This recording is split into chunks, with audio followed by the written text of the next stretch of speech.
That noise means it's time. It's time for the MLB Live Block Show from DFSArmy.com. One-stop shopping, all things daily fantasy sports. Amazing community with Discord and tools and coaching and all that stuff. So for the guys of you that are piling in the beginning, you probably don't even need to hear that because you get it every day. And again, Tattoo, if you didn't see it, I absolutely aced the intro yesterday. It was so smooth. I was like, I was ready to get hired by ESPN and go live on television. And my internet was so choppy and cut out, nobody got to hear it. Ugh. So I'm not going to try and go back and duplicate that again. It's a Hall of Fame. Turn the lights off, leave the room, tell everybody you're retired, move on. What did you do yesterday? Since you said that you weren't around, you were kind of hanging around the background. Were you? I slept. Outside? They slept. I didn't know if you're outside fixing your lawnmower or what. Nope. Took a extremely lazy day. Those are good, man. Those are good. Oh, Chucky boy stacked them A's last night and saved his cash lineup. I got to tell you, I stacked the A's too, but I don't remember who I stacked with them. Who did I stack with them? That was on the late slate.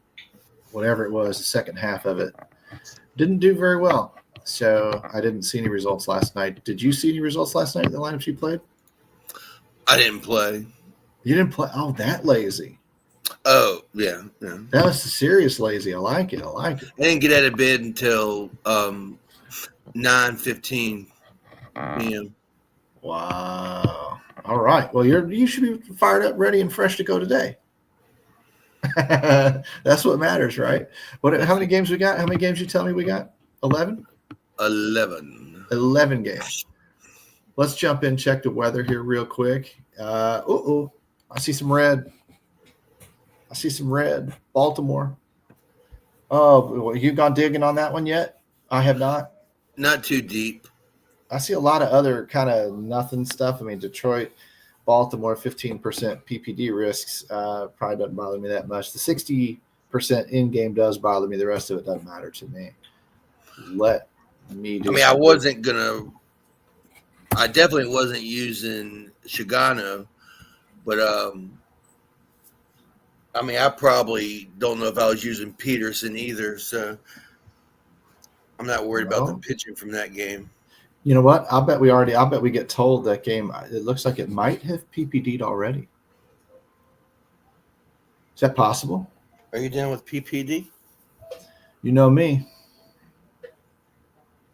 We're going to have to check this a little bit closer just to double check and make sure. I'm sure that the chat room's already lighting up. I hope it is. I don't see it as PPD entirely yet, although, man, that hourly forecast looks nasty. Upper, what does he know? Nothing. He don't know nothing. It is PPD. I'll take Harlock's word over Upper's word any day. Yeah.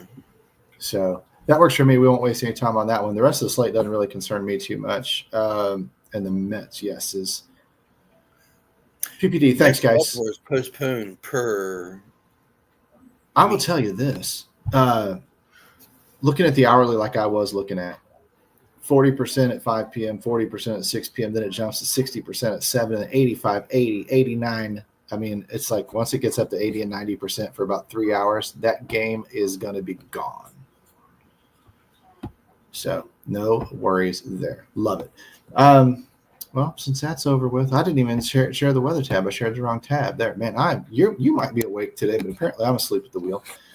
That is the weather tab for everybody. So you see what I'm talking about here with the 15s and the 20s and stuff and whatever, I guess. I mean, blah, blah, blah. It's these PPD chances that I'm usually looking at when I don't see a big number there. I'm not usually that worried about it unless this in-game does go red. And if it does go red, then I'll go try and time it. Kind of like Razzle was talking about yesterday and like we've talked about before with, when it hits in the second, third inning, it's that game gets started and then the tarp comes out. It's like the starter's gone. So if you're using the starter, that's when I'll get the hell out of there. I'm never really worried about bats unless that PPD risk is really high. But I got screwed last night in the early slate, the main slate, Toronto. Didn't they get cut off after 7 innings? That one stopped. Yeah. Some of you guys in the comments probably will double check that one for me and let me know, because as I remember, I've stacked Toronto. I was like, I ain't worried about no weather. I checked later and was like, whoa. Be glad, Be glad I'm not the weatherman. Because if I was the weatherman, I'd have led everybody astray. Who are we on in terms of pitching? I can double check the chalk, but we can pull up that Carnage report and start tipping. Nobody has K-score today. I like Booby. Yeah, he's up there in K-score, but 485. There's a 518 in Dylan C. Giolito. Yeah, but I love stacking against him for whatever reason. I just cannot get that. I'm not stacking against him with Colorado. I'm not using Rockies against him on a big slate like this, but I just always nicknamed him Geo Lit Up, because I have timed him well in the past. I will not be stacking against him tonight, although I usually look for the opportunity when I see him. I don't know if I'll use it. Yeah, I'm usually adverse to wanting to play him. Rocker against LA. John Rocker. Yeah. That's his son. That's his illegitimate son, Kumar. Let's see. Completely checks out. If you know anything about John Rocker. Yeah, that joke was funny on a couple levels. Oh, my Lord. Off the rails again. I need to check DS here really quick and check for the slate ownership. And it won't help if I'm on the back test side of things. I need to get off that. See, I've been playing around a little bit lately. I don't know about everybody else, but I kind of go back periodically every couple of weeks, and I start back testing random slates just to see if I could have found the right team, or if I could have done this or could have done that or whatever. And I mean, you guys, we talk a lot inside Discord. So, it's a good time to say MLB Live, 10% off coupon code. And actually for the next 2 days, you get July 4. 25% off your first month. That's the coupon code I'd be using if I were you. But to be honest with you, right now, I don't know if I could hit water if I fell out of a boat. It's been a while for me running deep in terms. I did cash a couple boosters last week, so I can't lie. It helped a little bit. Those things pay so well. Have you been like, I know Razzle said he's been a little bit off. I mean, have you been a little bit off too, or are you? I've been hit and miss playing wise. I'll keep missing days. But I have nothing major. I think last time I played, I did not cash. And I think the time before that, I had a top 10. I mean, but, 297 people, it's not Right. That's about a 4X, if that. I think that one thing I like about this community so much is that we're pretty damn transparent. Like, I mean, we'll tell you, man. We'll tell you this game is tough. It's documented by DraftKings. 85% of people lose in a 30-day period. So you got to be top 15% or so if you're going to net a long-term, winning record. Now, people do that with big GPP caches. Some people can still grind up positive edges. I don't think you've redeposited in a long time. I know I haven't redeposited in years. So, I mean, it's there. But is it something where I'm out buying a Maserati or something with? No, I don't play that big. Never really have. I save my bigger play for, poker and stuff for those people that know that I play poker. But the DFS side of things is very, very similar in terms of all the bankroll management. And really and truly, if you're in any kind of a tout position or any kind of a representing a company or something type of it, you need to be transparent. I can't stand the people that tell us only when they win and never when they lose. You do not get that here. We will tell you when we are struggling. And right now, I'm a little bit on the struggle bus for baseball this time of year. Usually I'm doing a little bit better. I'm probably $50 or $100 off pace for the season, which is not the end of the world. That can be turned around in a heartbeat. So we're ready for the All-Star break. How about that? Yeah. It's been peaceful in the tout world or whatever you would call it. But I see that your baby mama is coming back. I keep seeing her pop up. Don't say she's mine. After a few months, seemingly not having to see shit constantly. Well, she's on maternity leave. Well, she literally had a baby. So, I mean, it's got a better chance of being John Rocker's baby than mine. Let's put it that way. But in terms of, I will say this for people in the comments that don't know, because we haven't had the show for that long. Early in the year, man, I was making bank off of her in the sports betting world, because everything she did, I just did the opposite. She said this, I immediately went and bet against them. And I was doing mostly money line stuff. Yeah, she's like, oh, I like so-and-so to win the game today. And I'm like, boop, what's the odds on them losing? Let's go take the other team. And, dude, I mean, when you in sports betting, DFS and sports betting, again, are similar in that a lot of times you're running on kind of a low ROI. And when you're running on a low ROI, your variance can be through the roof, up, down, long stretches of craziness. But when it comes to the sports betting world, that rake that gets stuck in there, and it's in DFS too, but in sports betting, that rake is nasty. And when even if you suck, you might not win 50% of your bets, but you usually don't lose so bad that somebody can just bet against you and still beat the rake. She was so bad. I wasn't just beating the rake. Yeah. I could have paid bills off of it. That's tragic. And yet here she is. She's a tout out there with hundreds of thousands of followers and guys that are actually playing her picks. And I'm just going, no, just go the opposite way, guys. Just go the opposite way. Chicago, DePrince, I'm with you. That was the other one I couldn't remember. Chicago's who crushed me yesterday, getting damn shut out. Brandon Walters up the top of the Carnage Report. We'll talk about that in a second, Chuck. June was nothing but losses and Diaz. Oh, started winning. Well, good thing Chucky's been playing poker with me, because Chuck's turned it around.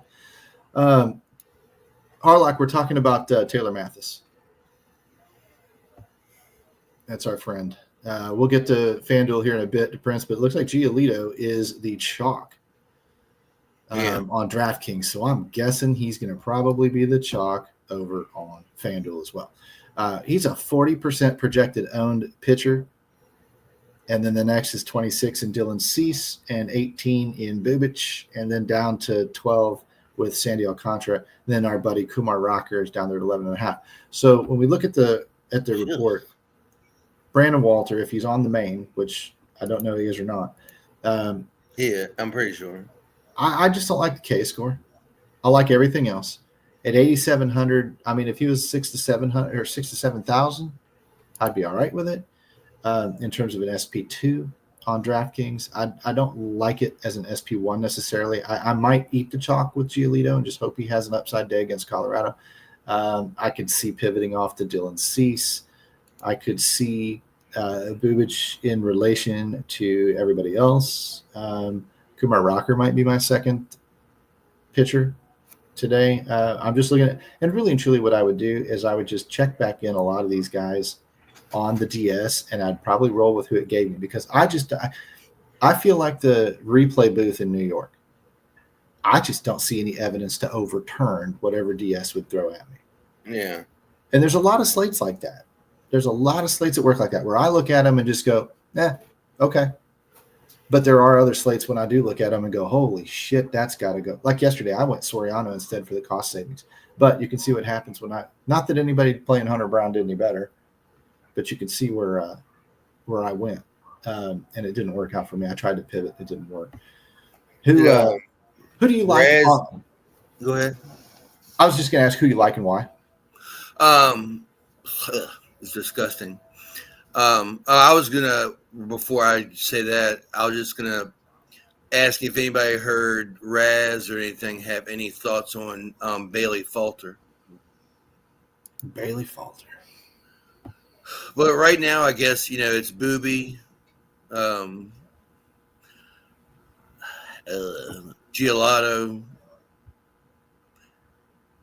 Cease, the chalk.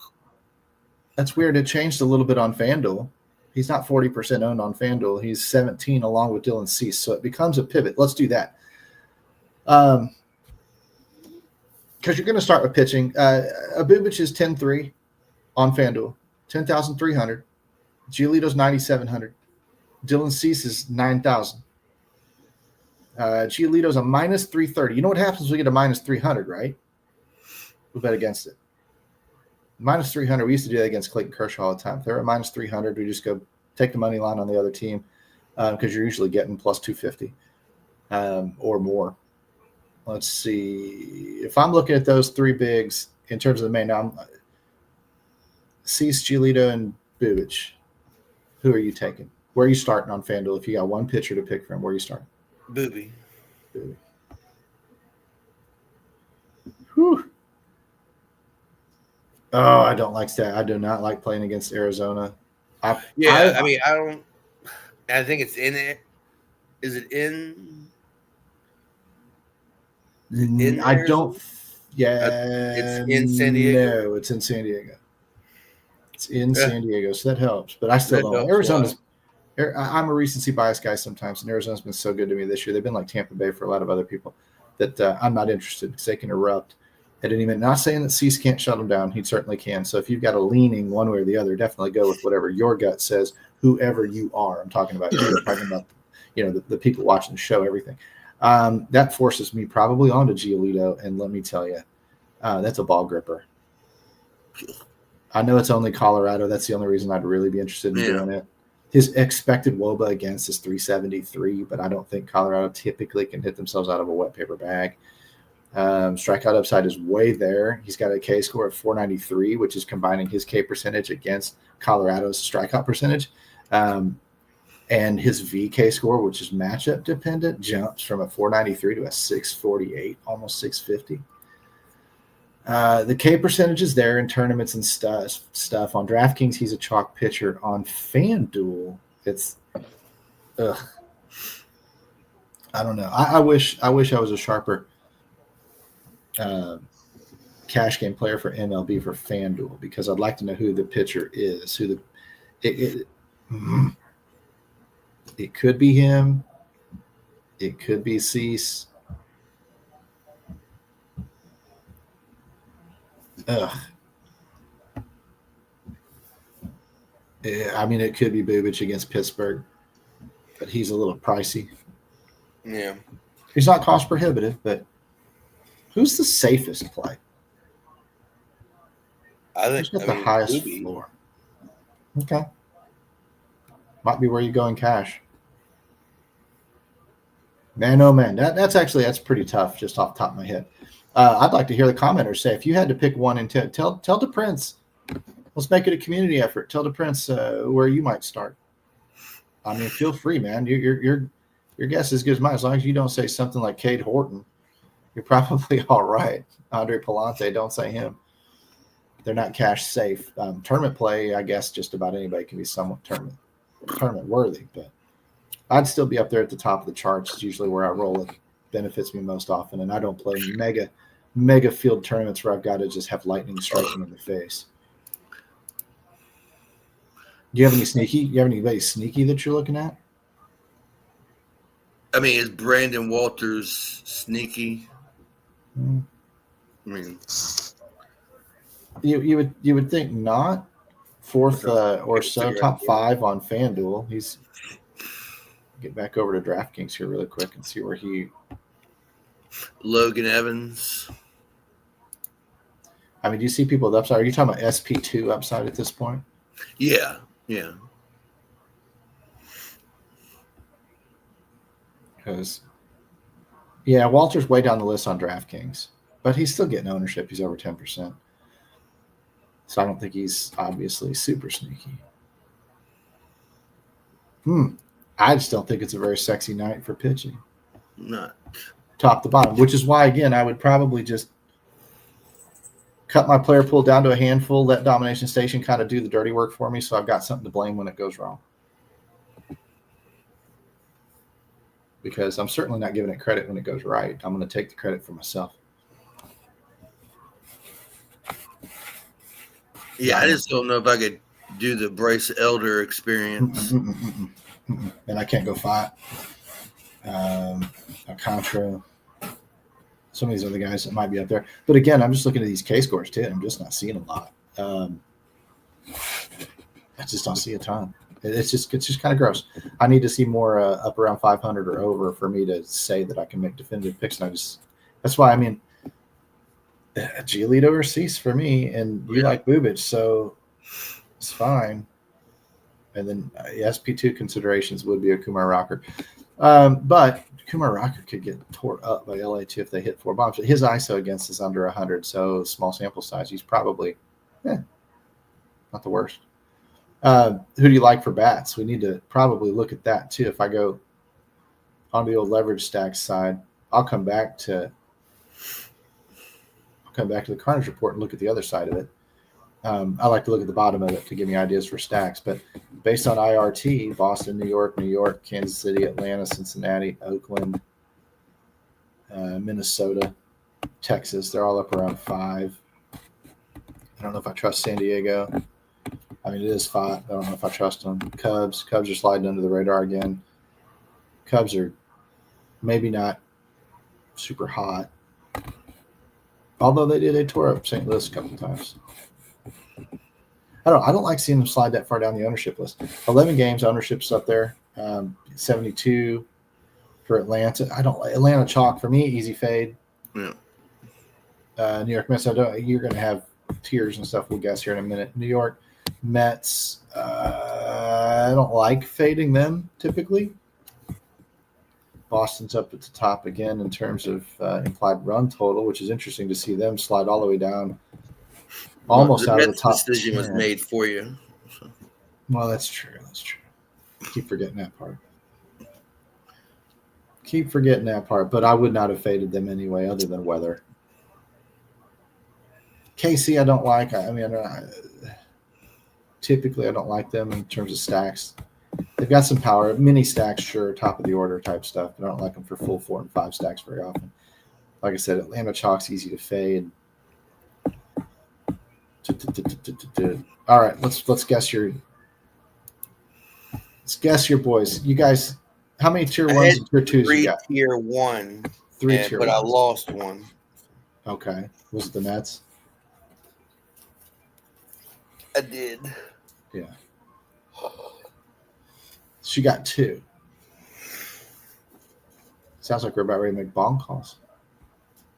That one had a slurp to it, had a sound. I was looking at the charts and not you. Oh man.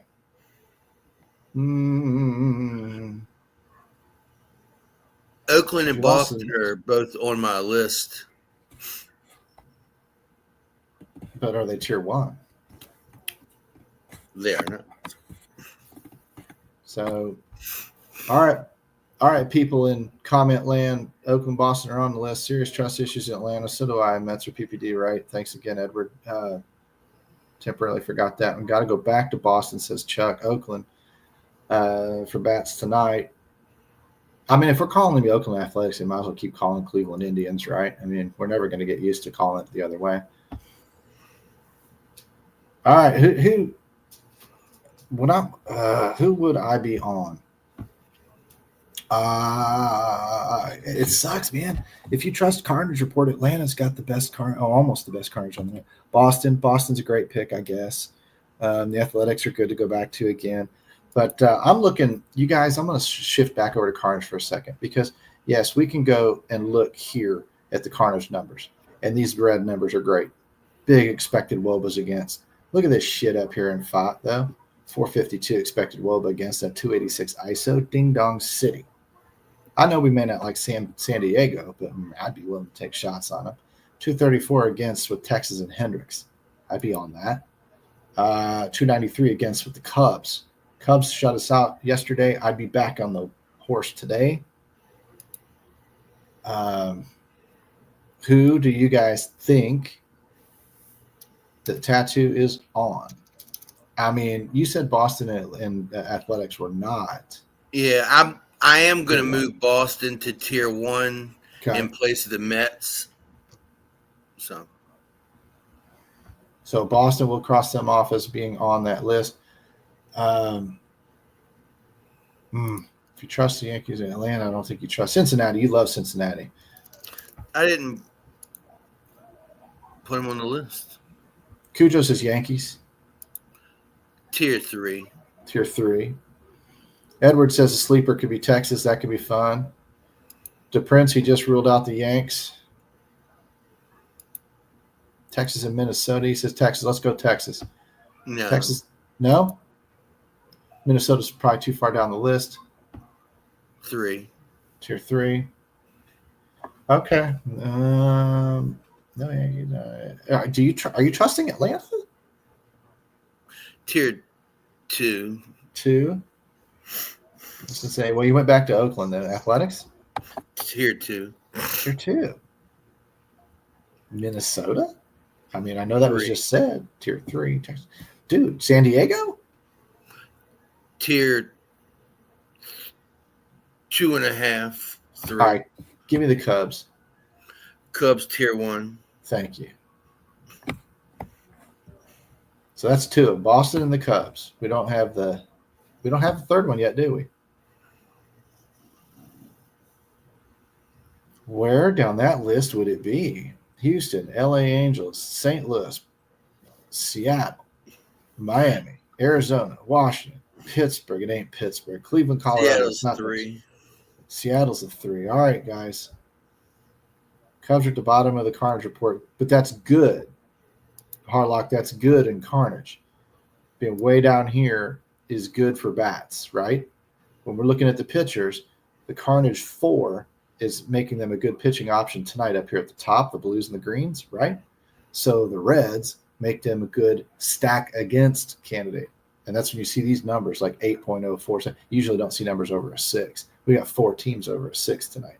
So, and of course the Mets are gone. Athletics, he said no. Atlanta, he said no. Chicago and Boston are it, and we did not get the third one yet, to my knowledge.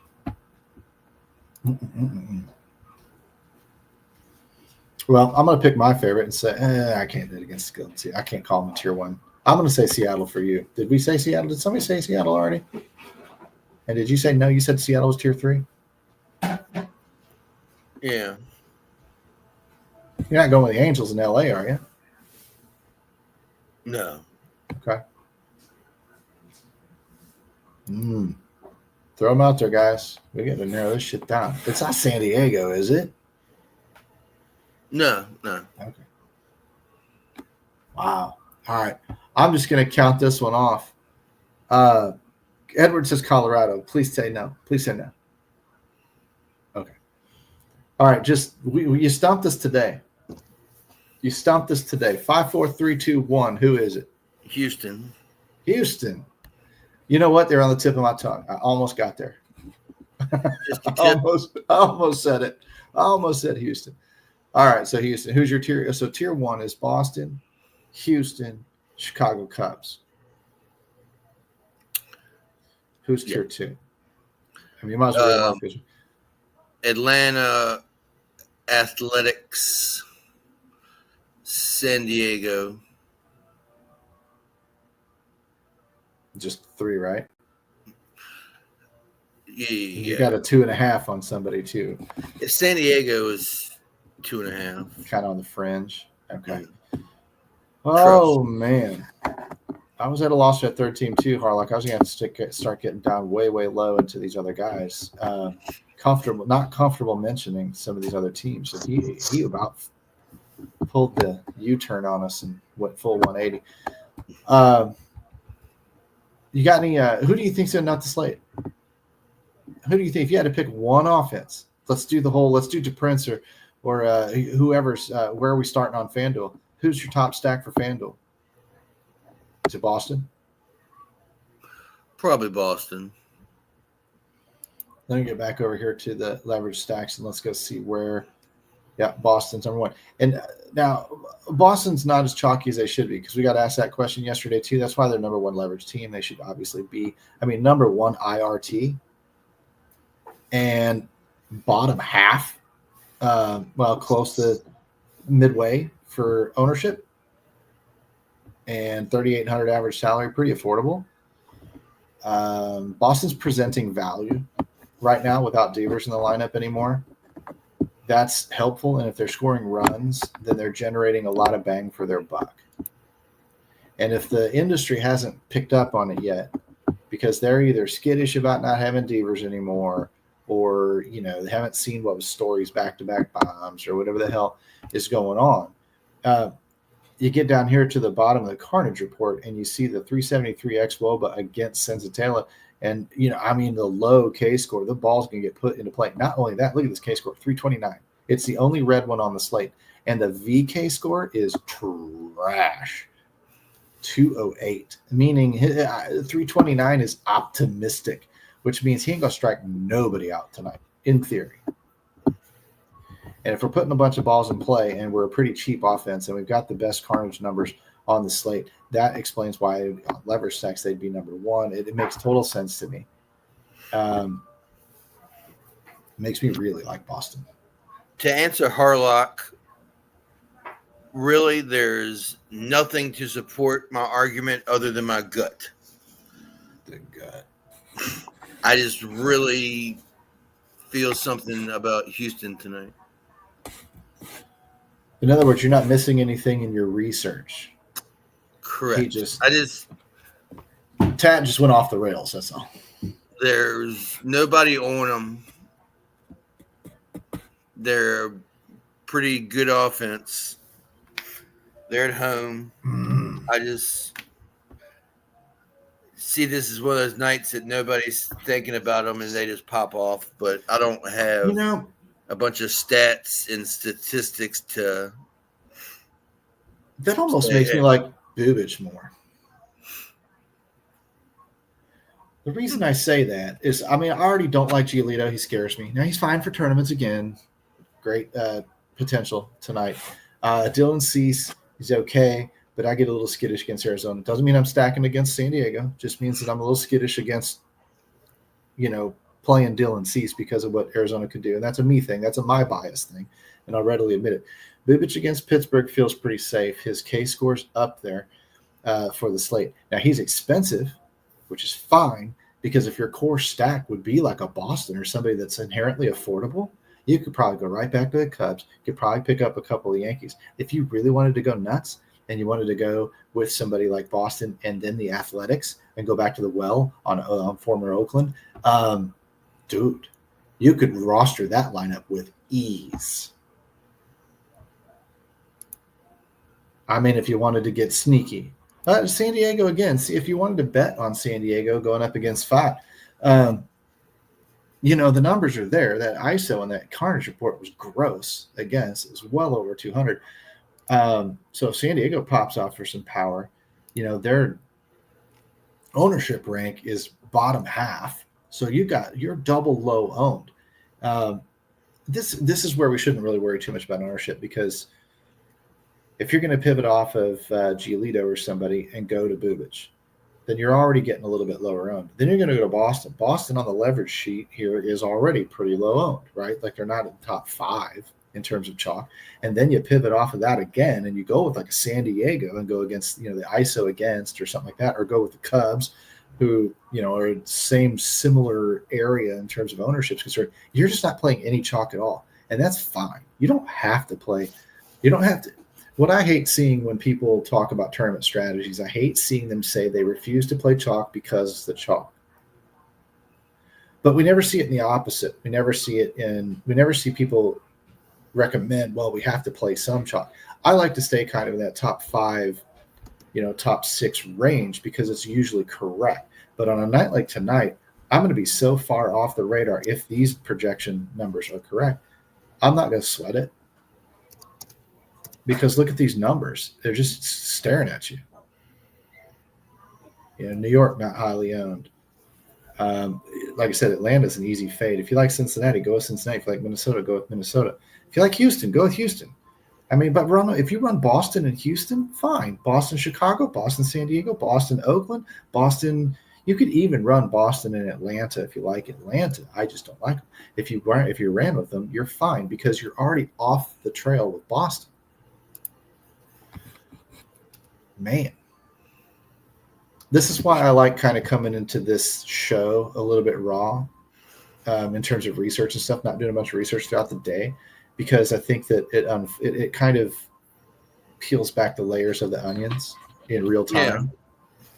Yeah. I think that's helpful to the process. If you just come in here and say, all right, take this guy at first base, this guy, second base, this guy. All right, those the players.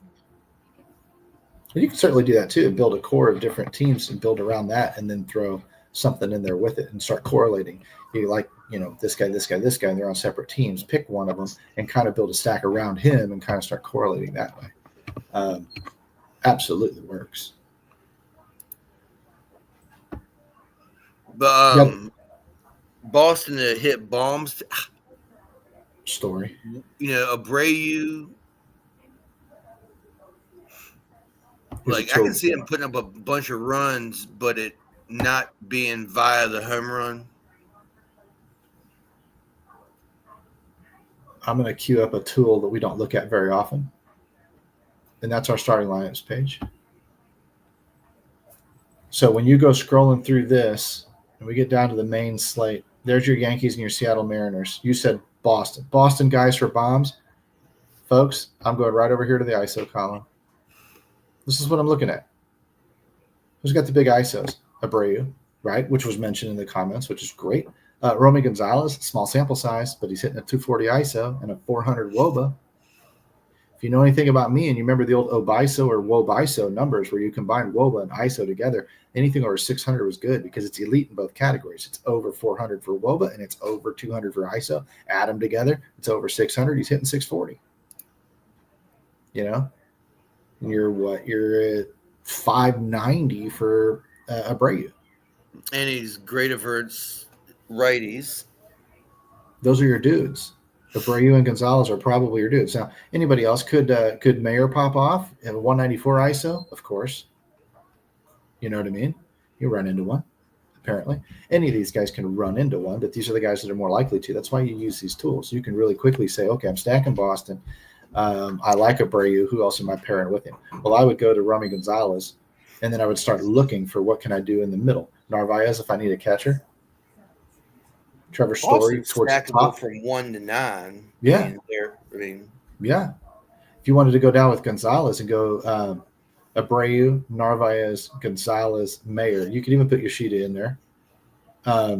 He's been around a long time, hadn't he?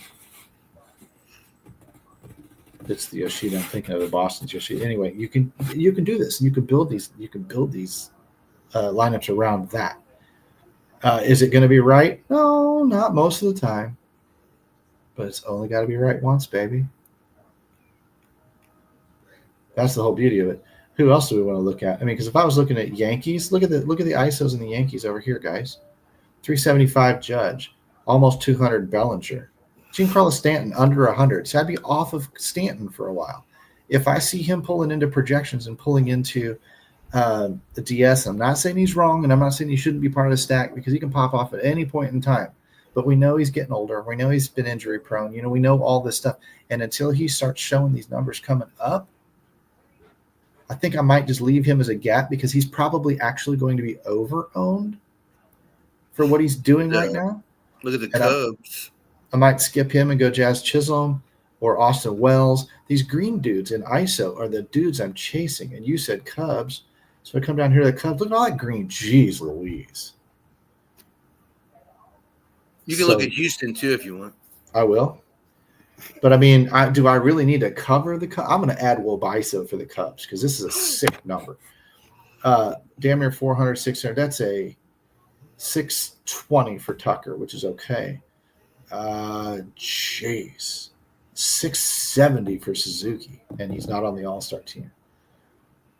PCA, 630, 640. 640.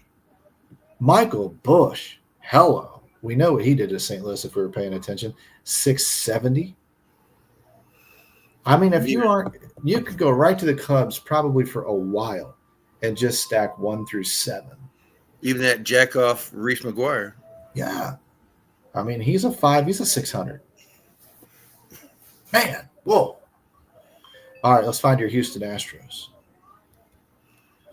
ISO, 217 for Paredes up top. He's obviously in your lineup if you're stacking Houston. Myers under 100, you might skip that one. Unless he's dirt cheap, which he's okay on FanDuel. I'd like to see him under 3,500, down closer to 3,000 on Houston. And if I do that, I'm going to go off that WOBA number and say he's like Luis Arraez. I don't need the power if he's dirt-ass cheap and just gets me a couple of slap singles. I could make him part of my stack. I'm not making him a one-off, but I mean, Paredes could be a one-off. Altuve's 520. It's okay. And again, I'm adding Woba and ISO together. Cam Smith is 500. 500 for Caratini. And then pretty putrid towards the bottom of the lineup. Yeah. This is a lineup that needs to go off, all 4 or 5 of them, for your gut to be on tonight. I'm not saying it can't be, but look at it. There's more green in it than over here at Cleveland. Look at Cleveland, the only green one, and we can't see his name. All right, anybody out there in the comment land? I mean, 864 ops, 366 WOBA, 197 ISO. Who is it? I mean, you ought to know. Don't even have to know that he bats third in the lineup, but he's a one-off. You don't be stacking Cleveland when you see this red and this gross. You don't be stacking Cleveland. You just, boom, put the one-off in there and then avoid everybody else. He's just so ridiculous. He's all they got. I mean, it's almost named like Voldemort at this point, name that shall not be named. He's just good. Texas has a little bit of potential, right? Look at the Angels. Oh my God, we've talked before about the Angels, how they do nothing but bombs or boom or bust, bombs or strikeouts. Look at those ISOs. Look at these guys. I've not seen as low a WOBAs and as high a ISOs on somebody. I mean, I'd be off of Chanel, but I'd be on everybody else. Darno. Solaire's a little bit weaker, but look, it's 260, 250, 250, 200, 210. Anything over 200 in ISO world is elite power. These guys are just busting stitches off of baseballs when they hit them. I mean, doubles, whatever. Arizona, look, this is why I don't like pitching against Arizona. The top 5 in that order can run into one. Now, 5 sucks, but if we look over here at the Padres, who's going to do the damage? Not a single Padre right now. Not a single Padre's hitting a 200 ISO. That's pretty sad. There are some that are pretty good. Machado 190, Tatis 180, Gavin Sheets 180. They're okay. And they're upper end of very, very good, but they're not elite. I mean, who would you rather have? The Diamondback pitchers out of it. Like, okay, they're both playing against the same pitcher. You'd take the Arizona Diamondbacks offense over the Padres right now. And you'd probably take the LA Angels offense. Like if we go into Coors with LA for whatever reason and then start running up against, or they play Arizona in Arizona and run up against 5. My God, you're taking every LA Angel bat you can. And the thing is, because it's the LA Angels, I think a lot of the field might miss that. Because haven't been on it for a couple of weeks, like we've been talking about. Now, granted, again, is it going to win every night? No, but it's only got to do it once. And these guys, not only do they have the chance to do it once, but they have the chance to do it once, and you be one of the only people on it. Again, not advocating for them tonight. But these are teams that you need to keep in the back of your head so that when the matchups roll around and the carnage report dictates that the pitcher is struggling and you go immediately to I need to look up the Angels. Oh, I need to look up, so-and-so tonight. Whatever teams you're kind of watching, even Houston. We went on a run with Houston a couple of weeks ago, probably why they're hitting Seattle. We've been on a run with Seattle. We pick up on these guys. That's how it works. Tigers, yes, Tigers are a great pick, usually. Harlock, man, this is what it's about. This is why people that are watching this show, you've got to watch this show kind of day in and day out. Because like we talk about in Discord all the time, I never know when the pearls are going to drop. And I think yesterday was pretty good. I think today is pretty good because we're just not talking like the other shows do. We will run through leverage stacks and starting pitching and whatever else. But sometimes we get off the rails, but we're going to get off the rails onto a DFS strategy topic and hopefully drive in some of the data, some of the numbers. What tool are we going to consult? What are we going to look for? What are we going to find? And that helps you guys formulate your own process and formulate your own plan so that, Monday, Tuesday, Wednesday, you're doing the same thing. But then you see something on Thursday and you remember it got mentioned 2 weeks ago and you go, oh man, something is telling me I got to go look at Houston tonight. Or something is telling me I got to go look at whatever tonight. and then you jump on it. And then you usually uncover something that, I mean, you're going to know. If it doesn't work, you'll be like, well, okay, at least the numbers were there. If the numbers are there, eventually it's going to pop off for somebody. Who you got for dawn calls, dude? I really like Nick Kurtz. Okay. Let me make sure he's in the lineup. Not him, but Matt Wallner.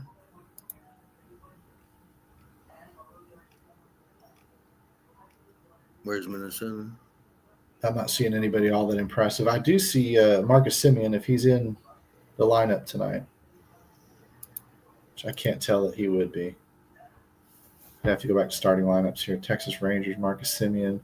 It's projected. It's not confirmed yet. Yeah, I like Kurtz, Wallner.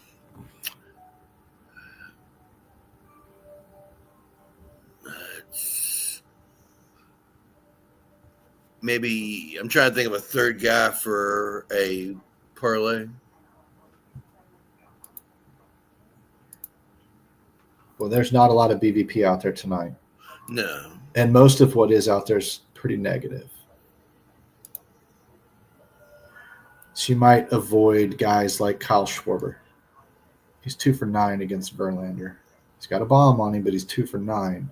Maybe he doesn't see the ball that well out of Verlander's hands. Will Smith, 2 for 11 off of Quintana. And he's going to most certainly be in some Dodgers stacks because he's a great player. But you might leave that hole in your lineup tonight. That's what BVP can do for you. Again, everything that can be done for your benefit can be done for the other side of it as well. It's kind of like a math equation, right? Like the left side always equals the right side. You just have to figure it out. Well, when you're looking at pitching numbers, and you go, oh my God, these pitching numbers are awful. That usually means it's good for the bats. So start thinking about the bats. Oh my God, look at this. This pitcher's great. This pitcher's great. Great. That's an easy one to find out. That usually means that if you start running up against some of these guys, you can leave them out of your line. Did you find a third guy yet? Isaac Paredes. Paredes, okay. Yeah. Yep.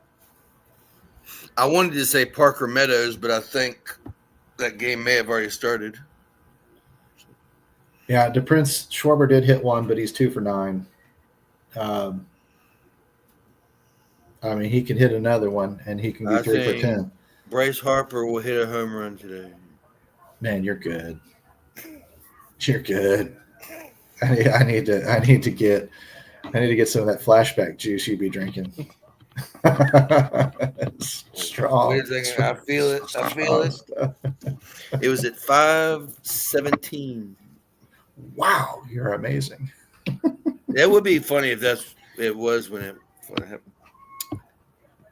Oh, did Schwarber hit one to Prince?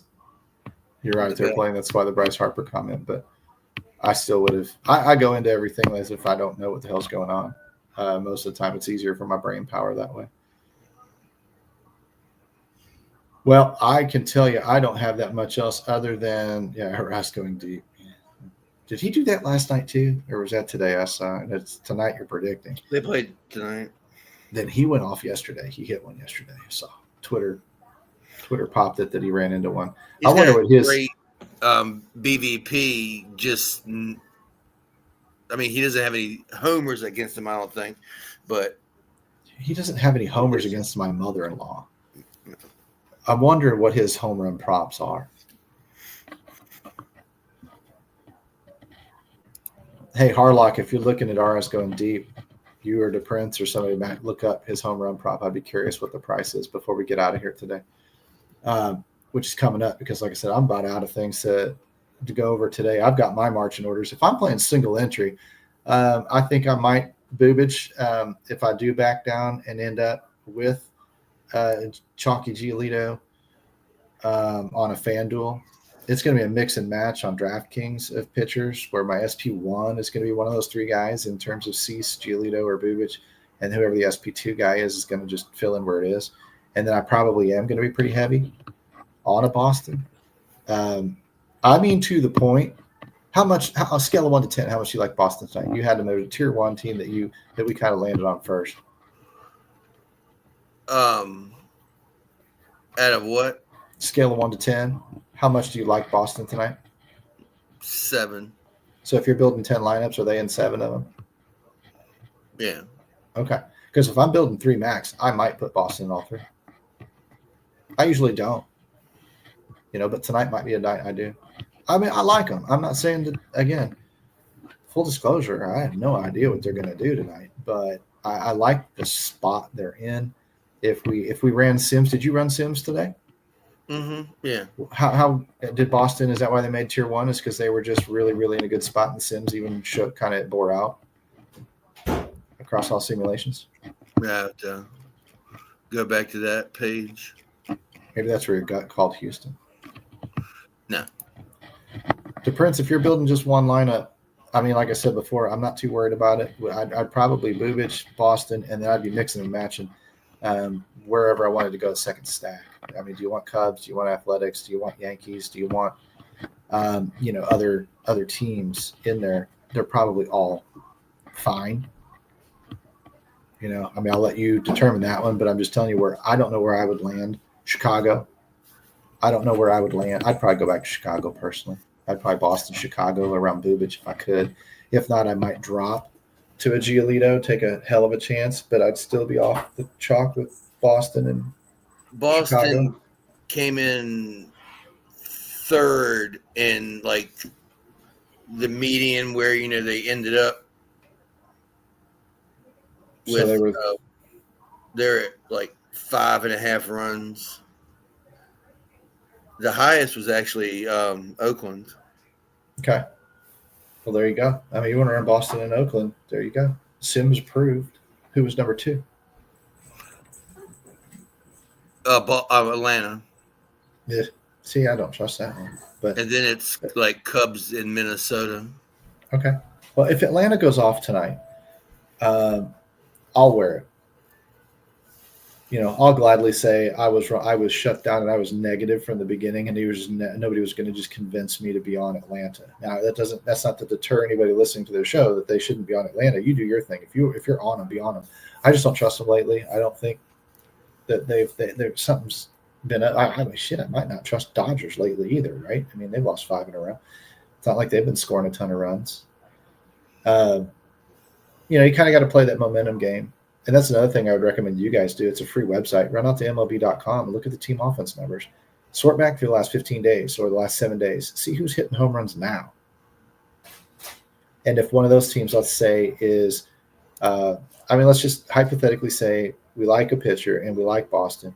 And then we're looking at Cubs, Athletics, Minnesota, Houston, Yankees, whatever. And we got down to like those 5 teams. Then I'm going to turn around and go look at MLB.com and see who's hit the most bombs in the last 7 days, because that team's probably feeling it pretty good. That might be my tiebreaker. I'm moving Houston to tier 2 and Athletics up to 1. Okay. People are going to ask what made you make that choice, and then we could probably put this baby to bed. Just when I was going back through the Sims and I pulled down everything to kind of look at how it all played out, I just am a little less excited about Houston and more excited about Athletics just from the Sims. Okay. I'm not completely sour on Houston. I still like them. I might build a 3 max tonight just for shits and giggles. And if I did, I don't know where my pitcher would be, if it'd be all 3 of the same or if it'd be mix and match a little bit up top. But I'm talking about FanDuel again with one pitcher. It would really mix and match on DraftKings.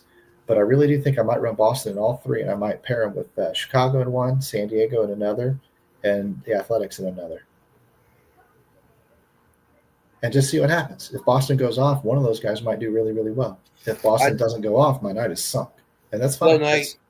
I did 3 max and I did Boston in all 3 and just tried to play. I took my core guys and then I just tried to mix all the bats around. Mm-hmm. Yeah, I like it. Well, cool. Well, we're off tomorrow. We'll be back on Friday.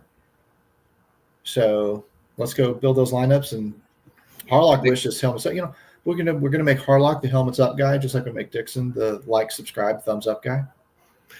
How do I not have a helmets up shirt yet? You need one, definitely. And it needs to be some stupid upside down helmet or something. Point is, let's go win a lot of money.